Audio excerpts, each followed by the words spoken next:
Bayangin deh, lu lagi ada di puncak kejayaan. Lu baru aja naklukin hampir seluruh musuh bebuyutan lu. Jepang udah hampir ada di genggaman tangan lu, dan lu lagi istirahat dengan tenang di sebuah kuil.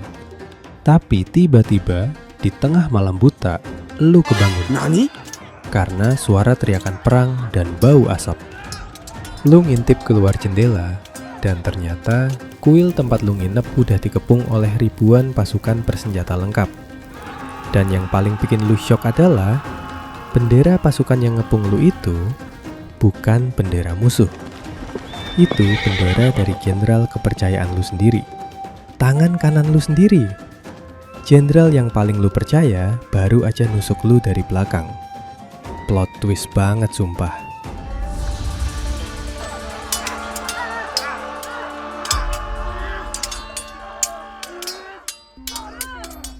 Pernah gak sih kepikiran gimana rasanya dikhianatin saat lu tinggal selangkah lagi menuju garis finish? Nah, selamat datang di era paling berdarah, paling brutal, tapi juga paling legendaris di sejarah Jepang, zaman Sengoku. Buat lu yang belum tahu, zaman Sengoku atau Sengoku Jidai itu kalau diterjemahin artinya zaman negara-negara berperang. Ini adalah masa di mana Jepang benar-benar hancur lebur. Gak ada pemerintah pusat yang berfungsi. Kaisar ada sih, tapi cuma jadi pajangan doang. Shogun udah kehilangan kekuasaannya.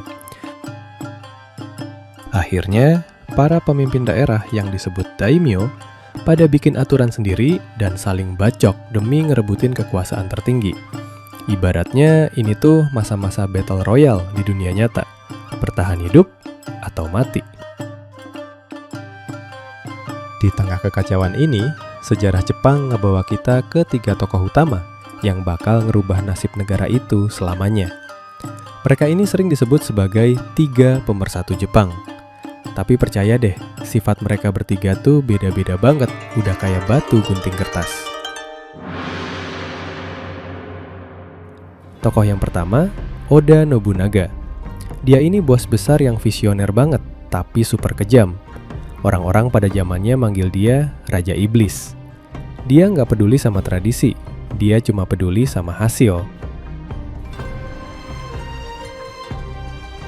Kedua, ada Toyotomi Hideyoshi. Nah, ini tokoh yang zero to hero banget.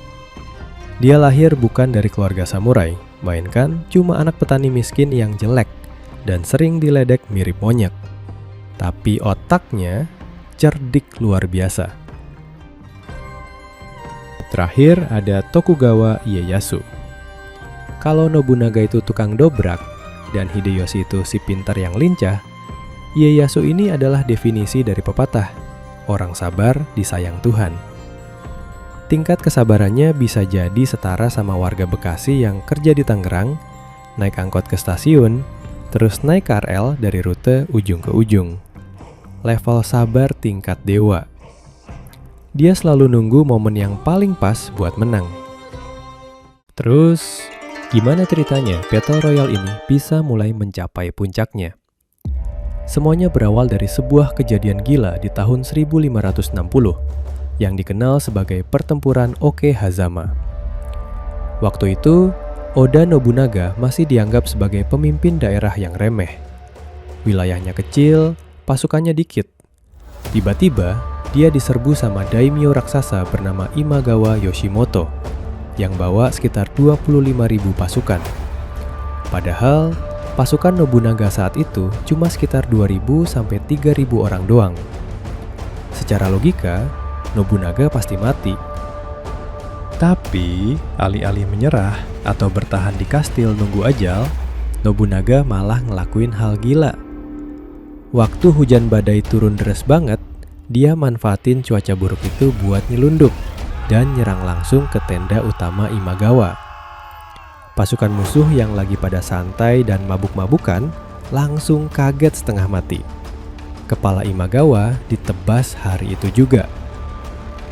Kemenangan yang gak masuk akal ini jadi titik balik. Peristiwa ini bikin Nobunaga sadar akan satu hal. Gua gak cuma mau bertahan hidup, gua mau naklukin seluruh Jepang. Sejak detik itu, misi besar bernama Tenka Fubu atau menyatukan dunia dengan kekuatan militer resmi dimulai.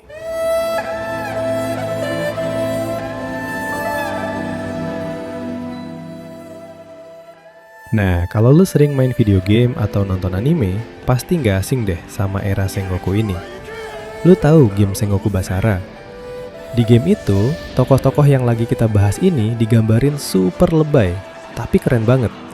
Ada yang bisa ngeluarin petir, ada yang bawa 6 pedang sekaligus, sampai ada yang pakai pistol shotgun. Walaupun aslinya mereka nggak bisa ngeluarin Kamehameha atau jurus ultimate, tapi kehidupan nyata mereka itu penuh intrik dan perjuangan berdarah, yang nggak kalah seru dari game. Perjuangan nyatuin Jepang itu berat banget, dan banyak kejadian gila yang kalau dipikir-pikir pakai akal sehat zaman sekarang tuh, rada aneh. Contohnya nih, fakta unik soal Oda Nobunaga.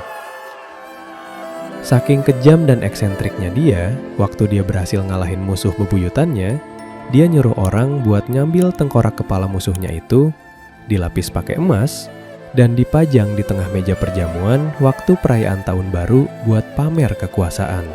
Saking gilanya, sampai muncul mitos kalau tengkorak itu dijadiin cangkir buat minum sake. Lalu ada cerita soal Hideyoshi, si anak petani. Sebelum dia jadi jenderal hebat, kerjaan pertamanya di bawah Nobunaga itu cuma jadi pembawa sandal, bro. Tapi, ada satu momen waktu musim dingin. Pas Nobunaga mau pakai sandalnya kerasa hangat. Awalnya Nobunaga marah karena ngira Hideyoshi dudukin sandalnya. Tapi ternyata Hideyoshi masukin sandal itu ke dalam bajunya dan ditempelin ke dadanya sendiri biar bosnya nggak kedinginan. Dari hal sepele itu, Nobunaga sadar kalau si cowok ini punya dedikasi dan otak yang jalan banget. Dan jangan kira tokoh besar nggak pernah ngalamin hal yang malu-maluin.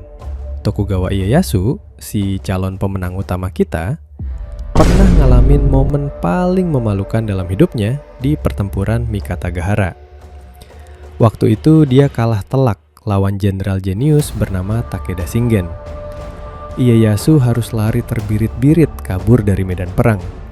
Saking paniknya dan takutnya mati, sampai ada legenda yang bilang kalau Ieyasu sampai berak di celana waktu di atas kuda. Tapi hebatnya, pas dia sampai di kastil dengan selamat, dia malah nyuruh pelukis buat ngegambar wajah ketakutannya saat itu. Tujuannya, buat jadi pengingat seumur hidup biar dia nggak gegabah lagi. Tapi namanya juga hidup di ujung pedang, nggak ada yang abadi. Puncak dari segala kekacauan ini terjadi waktu Nobunaga akhirnya dihianati di kuil Honnoji, seperti yang gue ceritain di awal tadi. Nobunaga tewas sebelum impiannya nyatuin Jepang terwujud. Hideyoshi yang saat itu lagi tugas jauh, langsung lari pulang, ngebantai si pengkhianat dan nerusin mimpi Nobunaga. Dia berhasil nyatuin Jepang. Tapi sedihnya, Hideyoshi nggak bisa nikmatin kemenangannya lama-lama. Dia meninggal karena sakit dan ninggalin kekuasaan ke anak laki-lakinya yang masih balita. Coba bayangin, kekuasaan tertinggi dipegang sama anak umur 5 tahun di tengah sarang serigala. Pasti hancur kan? Dan benar aja, inilah momen klimaks sesungguhnya dari era Sengoku. Pertempuran Sekigahara di tahun 1600. Ini bukan sekedar perang biasa, bro. Ini adalah perang saudara terbesar dalam sejarah Jepang. Di satu sisi ada pasukan pendukung anak Hideyoshi. Di sisi lain ada Tokugawa Ieyasu yang merasa udah saatnya dia yang ngambil alih Jepang. Lebih dari 160.000 samurai bentrok di suatu lembah berkabut. Suasananya benar-benar mencekam. Teman lama saling bunuh, keluarga saling tebas. Perang ini ditentukan oleh pengkhianatan di detik-detik terakhir, ketika satu klan besar yang awalnya dukung anak Hideyoshi, tiba-tiba ganti arah dan nyerang sekutunya sendiri dari atas bukit. Darah membanjiri Sekigahara hari itu. Akhirnya, dari abu dan darah di Sekigahara, Tokugawa Ieyasu keluar sebagai pemenang mutlak. Si bapak-bapak sabar yang dulu pernah cepirit di celana karena ketakutan, sekarang jadi manusia paling berkuasa di seluruh Jepang. Dampak dari kemenangan Ieyasu ini luar biasa banget. Dia bikin aturan yang sangat ketat, ngurung Jepang dari dunia luar, dan lucunya, era yang awalnya paling berdarah dan penuh perang ini justru ngelahirin era Edo. Sebuah zaman di mana Jepang ngerasain kedamaian tanpa perang besar selama 250 tahun ke depan. Sampai hari ini, zaman Sengoku nggak pernah mati. Kenapa kita masih ngebahas mereka? Karena drama, ambisi, pengkhianatan, dan loyalitas dari era ini adalah bahan bakar utama buat budaya pop Jepang. Kisah hidup mereka itu ngebuktiin kalau kenyataan sejarah kadang jauh lebih gila daripada fiksi. Ada satu puisi atau perumpamaan Jepang kuno yang paling pas banget buat ngerangkum 3 tokoh ini. Bunyinya tentang seekor burung kecil yang nggak mau berkicau. Kalau burung itu nggak mau berkicau, Nobunaga bilang, "Bunuh saja burung itu." Hideyoshi bilang, "Aku akan buat burung itu berkicau." Sedangkan Ieyasu bilang, "Aku akan menunggu sampai burung itu berkicau." Pertanyaannya sekarang, kalau lo hidup di zaman Sengoku yang brutal itu, gaya kepemimpinan siapa yang bakal lo ikutin? Apakah jalan kekerasan ala Nobunaga? Kecerdikan ala Hideyoshi? Hidup Jokowi! Atau kesabaran luar biasa ala Ieyasu? Kerjanya ngulah aja, ngulah terus gitu. Coba kasih tahu gue pendapat lo di kolom komentar ya. Saatnya kuis. Yuk coba jawab pertanyaan berikut dan tulis jawabannya di kolom komentar. 5 orang beruntung bakalan dapat hadiah saldo GoPay loh. Kuy gas, tulis komen kalian.